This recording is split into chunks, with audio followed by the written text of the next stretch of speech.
bismillahi rahmani rahimi wa sallallahu ala sayidina wa maulana muhammadin wa sallama tasliman wa allama kama lam takun ta'lamu barke borom Tuuba wa sallalil haqu minal haqil mubin li khadama bana wa ma laysa yabin wa sallalil haqu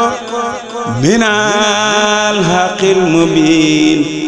li khadama bana wa ma laysa yabin allamani ma kana qabla al khalqi man kana li bi karramin wa tilqi lam yanusati jalibu nirani aw jalibul arayni fil khusrani lam yanuni dararu nari dunya waqtasanil baqi bi khairi sunya malakani ma lam yabi anni wa qadani baqa bil manni karamatil kitabu man rafani